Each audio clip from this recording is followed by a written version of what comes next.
The galaxy was never the same after the rise of humanity. What began as a fledgling species on a pale blue dot had now erupted across the stars, shaking the foundations of empires that had existed for millennia. But with every rise, there is always a struggle. The Arathians, the ancient and highly advanced race that had once ruled the galaxy with an iron fist, had watched humanity's rise with growing unease. At first, they had underestimated Earth's potential, dismissing them as another primitive species to be crushed beneath their boot. But humanity proved them wrong. In the span of just a few centuries, the Terran coalition had obliterated their technological superiority, taken their colonies, and even begun to outpace them in military might. The struggle was inevitable. The Arathians were not the type to lose without a fight. General Alex Kepler, a war hero known across the stars for her cunning tactics and unwavering resolve, stood at the command deck of the Hercules, a massive Terran warship. Her eyes flicked to the holographic display, showing the map of the galaxy. Her fleet was surrounded by Arathian warships, their sleek, dark hulls shimmering ominously in the vastness of space. "How long do we have, Lieutenant?" she asked, her voice steady but betraying a hint of concern.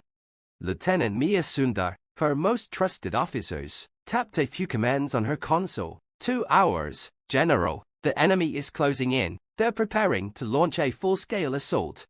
Kepler nodded, her face set in determination. She had fought battles like this before, but this one was different. The Arathians were relentless. They were a race bred for war, with millennia of experience in galactic domination. But what they lacked was what humanity had in abundance: the fire of survival, the drive to never give up.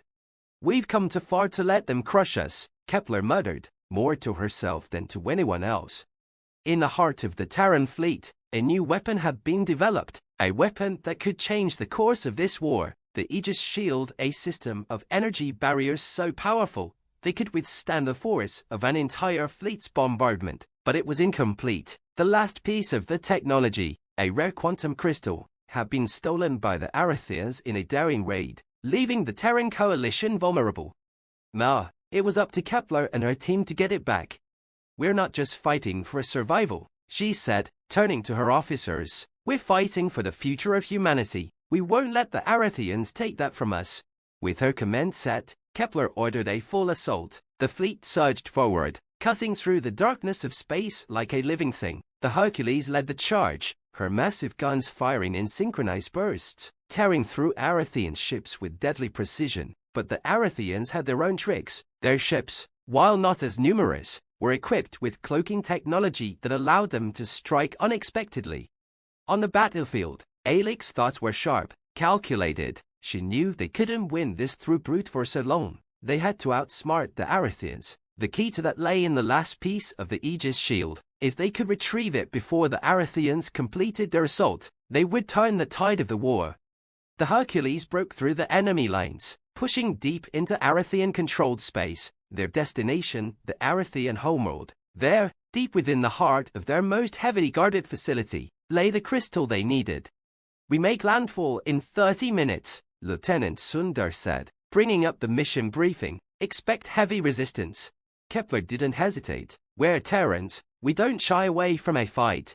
The strike team, a mix of elite soldiers and engineers, descended to the surface of the Arathian homeworld. The planet was an industrial nightmare. Steel spires rose from the surface like the bones of a dead beast, and the air was thick with the hum of machinery. This was the center of Arathian power, their most sacred ground.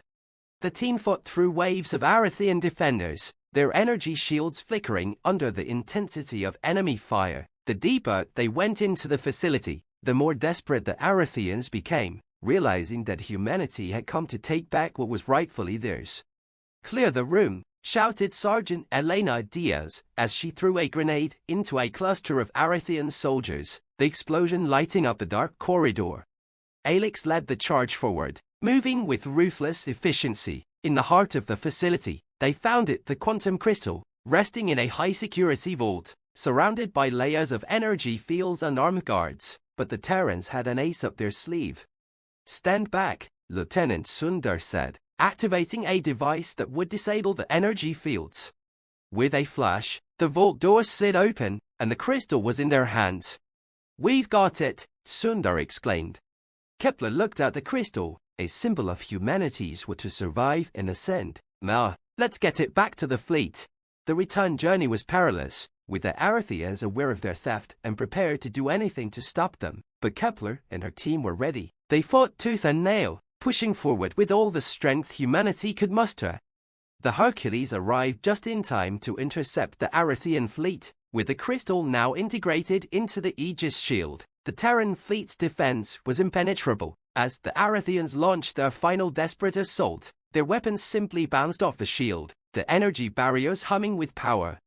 Kepler stood on the bridge, watching as the Arethian ships were forced to retreat. Humanity rises not just in strength, she said, her voice filled with pride, but in spirit. We will not fall. The struggle was far from over, but humanity had once again proven its resilience. The war was far from won, but the galaxy had learned one crucial thing. Humanity was not just a force to be reckoned with. They were the future, and no one would stop their ascension.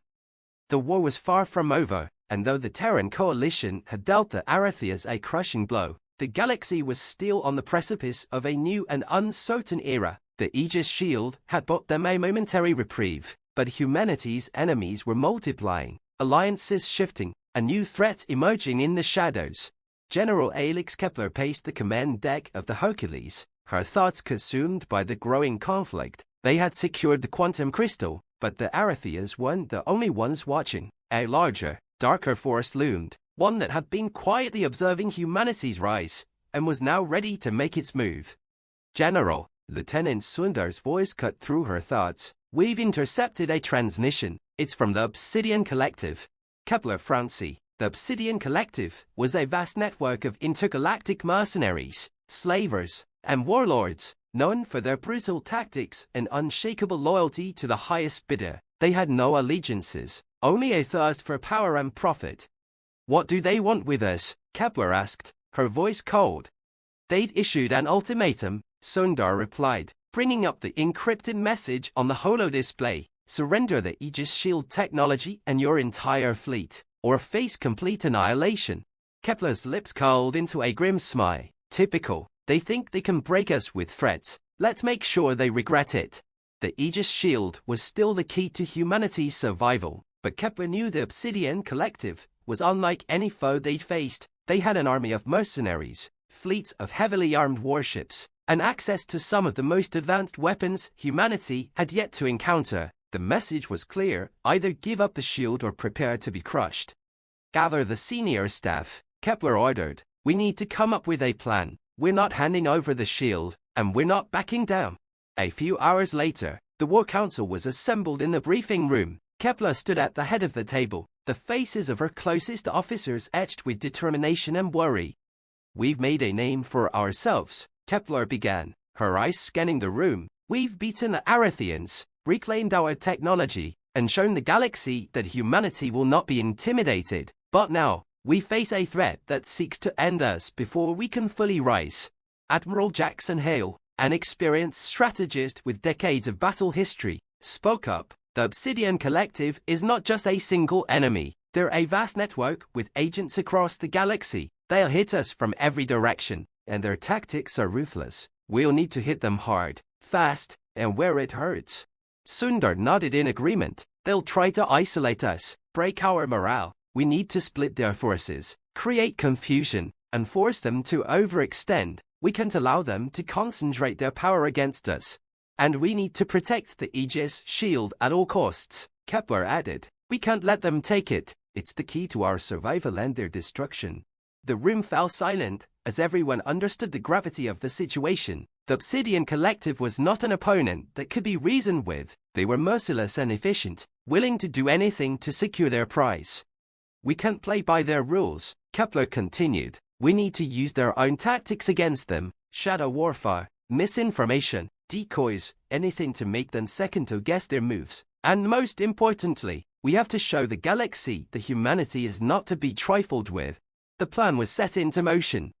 Over the next few weeks, the Terran coalition launched a series of daring strikes against Obsidian Collective bases, infiltrating their communications networks and stealing critical data on their fleet movements. Meanwhile, Kepler and her team worked tirelessly to develop new countermeasures for the collective's advanced weapons, knowing that they could not afford to fight them head-on without risking losing everything. The war turned into a vicious game of cat and mouse, with humanity always staying one step ahead. The Obsidian Collective was forced to adapt to the Terran tactics, but it was clear they underestimated the ingenuity and ferocity of humanity. Every time they thought they had cornered the Terrans, they were struck from an unexpected angle. But with each victory, Kepler knew the clock was ticking. The Obsidian Collective would not stop until they had their hands on Aegis Shield, and if they did, the galaxy would fall under their brutal reign. It was during one of these skirmishes that the Terrans uncovered a devastating truth. A deep reconnaissance mission had revealed something unexpected. The Obsidian Collective had formed an alliance with the Han, an ancient, powerful race of bioengineered warriors known for their insatiable hunger for conquest. The Han had been dormant for centuries, but their pact with the Obsidian Collective had reawakened them, and now they were marching toward the heart of Terran space, poised to strike. "We're dealing with an entirely new threat," Sundar said grimly. "The Han are known for their brute strength and biological enhancements. They won't stop until they've consumed everything in their path." Kepler clenched her fists, her resolve hardening. "Then we'll show them what happens when they mess with humanity." The struggle was no longer just about the Aegis Shield. It had become a battle for the future of the galaxy. The Terran coalition would fight not just to survive, but to ensure humanity's ascension to its rightful place among the stars. Kepler gathered her senior officers once more. "Prepare the fleet. We're about to face the fight of our lives. But remember this, humanity doesn't just fight for itself. We fight for every living being in the galaxy who dares to dream of freedom."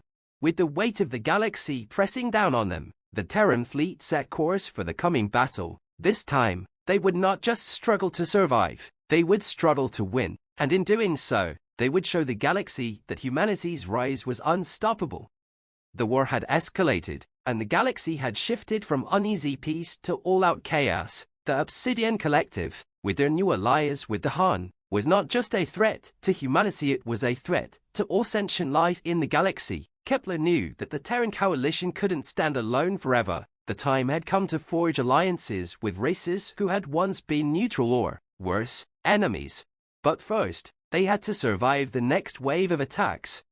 Admiral Jackson Hale Saturday, at the head of the War Council table, grimly examining the latest intelligence reports. The Han were closing in, their forces sweeping across neutral space with terrifying speed. Their fleets were vast, and the bioengineered warriors themselves were nearly unstoppable in hand-to-hand combat. Humanity's fleet, though powerful, was still outnumbered and outgunned. "We don't have much time," Kepler said, her voice as sharp as ever. "The Han are not just warriors, they're predators. They'll tear through us unless we disrupt their momentum." Sundar brought up a holographic map of the galaxy, outlining the projected path of the Han forces. They were heading straight for the heart of Terran space, Earth itself. "We can't let them reach Earth," Kepler continued, her gaze steely. "We'll need to fight them before they get close." "Agreed," Hale said. "The problem is that we can't risk sending the whole fleet into an open battle with the Han. They'll chew us up and spit us out. We need to hit them where it hurts, disrupt their command structure, and break their momentum." The plan was set into motion. In the days that followed, the Terran fleet launched a series of lightning-fast raids against Han supply lines, attacking the bioengineered forces at their weakest points far from their homeworlds, and far from the overwhelming strength of their armadas. The Terran fleet, always more agile and clever than the massive Han warships, struck hard, pulling back before the Han could retaliate. In the chaos of the attacks, Kepler's team discovered something critical: an opportunity to strike at the heart of the Han's power. The Han, despite their fearsome strength, had one vulnerability: their central hive. Unlike other species, the Han's collective consciousness was controlled by a single bioconstruct, an ancient entity that dictated the actions of every Han warrior. If they could destroy it, the entire force would descend into chaos, unable to coordinate. The location of this hive, however, was a closely guarded secret, but Kepler had learned it from her past encounters. No stone could be left unturned.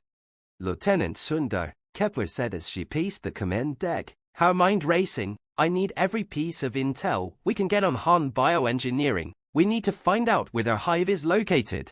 Sundar nodded, quickly deploying the ship's intelligence network to scour through old reports and intercepted transmissions. It didn't take long before a breakthrough came an encrypted file hidden deep within Obsidian Collective's military database. It contained coordinates to a remote Han world, deep within the uncharted territories. This, Kepler knew, was the heart of their empire. "We found it," Sundar reported, eyes wide. "The Han hive is on a planet called Zarvath, well beyond their main territories. If we hit it now, we might be able to collapse their entire operation." Kepler's lips twisted into a grim smile. "Then it's time we make our move." The mission was dangerous, perhaps even suicidal. A strike force would be sent directly to Zarvath to infiltrate the planet, bypass its advanced defenses, and destroy the hive. But the risks were immense. If they failed, humanity's position in the galaxy would be irreparably weakened. Kepler handpicked a team of her most trusted officers and soldiers, including Sergeant Elena Diaz, who had proven her mettle in battle, and Lieutenant Mia Sundar, whose expertise in tech and espionage would be invaluable. The Hercules and a handful of smaller, specialized ships would provide support, acting as decoys to draw attention away from the team's real objective. But the clock was ticking, and the Han were growing closer with every passing day. The Terran strike team arrived in the Zarvath system under the cover of darkness. The planet loomed large on the view screens, an inhospitable world covered in jagged cliffs and twisted, alien forests. It was the perfect place for the Han to hide their hive, isolated and well protected. As the team descended toward the planet, they faced constant threats. Han warships patrolled the skies, scanning for any sign of intrusion, but the Terrans were experts in evasion. Using advanced cloaking technology and stealth tactics, they managed to slip past the enemy's defenses undetected. On the surface, the team made their way through dense forests, moving swiftly but cautiously. The air was thick with tension, every shadow a potential threat. And then, after hours of tense travel, they found its entrance to the hive. The structure was massive, a sprawling complex of bioorganic matter, fused with alien technology. It pulsed with an eerie, unnatural energy. This was no ordinary facility. This was the very heart of the Han's power. Kepler looked around at her team, their faces set in grim determination. "We're not just fighting for survival anymore," she said, her voice low but filled with fire. "We're fighting for the future of all sentient life. If we don't destroy this hive, the galaxy will be consumed by the Han. This is the turning point. We either win, or we lose everything." With a synchronized nod, the team moved into the heart of the hive. The next few hours were a blur of action, adrenaline, and desperation. The team fought their way through hordes of Han warriors, who charged with brutal force. Each step brought them closer to their objective, but the deeper they went, the harder the Han fought to protect their hive. They reached the core, where the central bioconstruct controlled a Han collective consciousness, but it was protected by an impenetrable force field, and the Han were closing in fast. Sundar worked frantically to override the system, her fingers flying across her console. "Almost there," she said, sweat dripping from her forehead. "Just a few more seconds." Kepler stood guard, her pulse racing as the Han pressed in. "Make it fast, Sundar." Finally, with a surge of energy, the force field collapsed. Sundar's eyes widened as she hit the final key. "Ma," Kepler shouted. The war had turned a corner. The fall of the Han hive had shaken the galaxy, and humanity's name was now etched in the minds of every species, ally or enemy. But as Kepler and the Terran coalition celebrated their hard-earned victory, the galaxy was far from peaceful. The Obsidian Collective still held significant sway, and new players were emerging from the shadows, players who saw humanity's rise as a direct threat to their own power.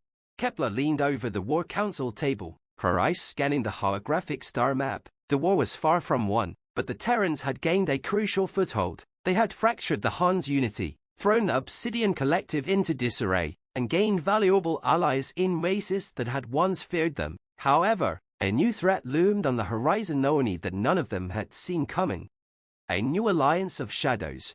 "General Kepler," Sundar's voice was sharp, filled with urgency. She tapped a few keys, and a new hologram flickered to life. It was a transition from one of the reconnaissance ships, intercepted deep in Obsidian space.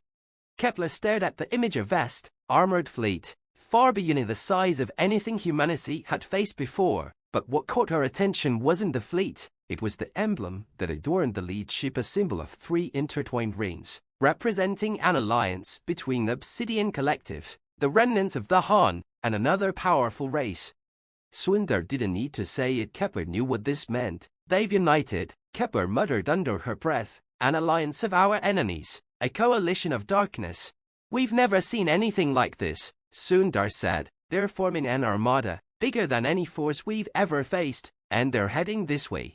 Kepler clenched her fists. The galaxy had underestimated humanity once, and now, the enemies they had defeated were regrouping to crush them. This was no longer just about territory or resources. This was a war for dominance and existential struggle for survival.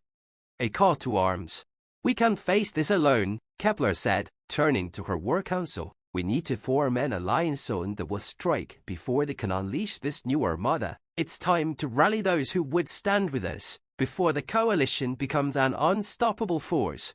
Her eyes flicked to the screen, where the various star systems of the galaxy were displayed flickers of light representing distant worlds. It was a sobering sight. Humanity had earned allies, but even those races had their own fears and uncertainties. The Han were gone for now, but the remnants still held sway in certain parts of the galaxy. The Obsidian Collective's new alliance was a force of terror, and that terror would unite factions that otherwise would never have come together. Kepler's voice rang out across the room with a fierce resolve. We can no longer afford to wait. We will strike first. We will force them to bend to our will. This is the defining moment. If we lose, humanity will never rise again. But if we win, we will forge an era of peace and unity under our banner. A galaxy that thrives, not in fear, but in freedom. Admiral Hale spoke up. We're ready. We've trained. We've fought. And now, we'll lead this charge together. We won't be caught off guard this time. We'll take the fight to them before they have a chance to mobilize. Unlikely alliances. Humanity's first move was critical. Kepler, knowing that time was short, sent emissaries to the various factions of the galaxy that had once been enemies but now shared a common goal, the destruction of the new enemy alliance, the Quarry, a race of amphibious warriors known for their lethal naval fleets, the Vexari, a telepathic species with knowledge of ancient technologies, and the Kalthori, a race of bioengineered assassins, who had long remained neutral in galactic affairs, were invited to join the fight. Each race had their reasons for joining the Terran coalition, but none of them did so lightly. The Quarry saw the Obsidian Collective as a threat to their sacred seas, the Vexari feared the loss of their vast knowledge, and the Kalthori had been attacked by the remnants of the Han during their last push for dominance. Kepler knew it would take time to bring these races together, to convince them that fighting for a common cause was the only way to survive. But she also knew that humanity's greatest strength wasn't just in its technology or its military, it was in its ability to inspire others to fight for freedom, for a chance to thrive. The first battle of the United Fleet. With their newfound allies, humanity's fleet, no doubt the United Fleet stood ready to face the incoming armada. The Obsidian Collective, the remaining Han warriors, and their new allies were approaching Terran space. Kepler could feel the weight of the galaxy's future pressing down on her shoulders. The United Fleet, composed of Terran warships, Aquari dreadnoughts, Vexari cruisers, and Kalthori assault ships, assembled in the black void of space, each vessel moving in perfect formation. Kepler stood at the helm of the Hercules, her flagship, as the fleet moved into position. The enemy armada came into view, a vast, intimidating presence in the distance. The ships were massive, each one more formidable than the last. Their fleet had been augmented by the technological might of the Obsidian Collective and the terrifying warships of the Han. But Kepler wasn't afraid. She had seen humanity face insurmountable odds before and overcome them. All ships, hold formation, Kepler commanded. This is the moment we've prepared for. We strike fast, we strike hard, and we don't stop until we win. For humanity, for freedom. With a blinding flash of light, the battle began. The battle for the galaxy. The first wave of the enemy fleet came at them with overwhelming force. The Hercules fired its main cannons, cutting through the front ranks of Obsidian ships. The Quarry dreadnoughts unleashed devastating energy blasts from their massive, water-cooled cannons, while the Vexery ships wove in and out of the battlefield, using their telepathic abilities to disrupt enemy communications and sabotage their weapon systems. The cavalry warriors boarded enemy vessels, striking with ruthless precision, taking out key leaders and causing chaos inside the enemy fleet. The United Fleet's strategy was clear: hit hard, confuse, and break the enemy's morale. And though the enemy had the advantage in numbers, humanity had the advantage in spirit.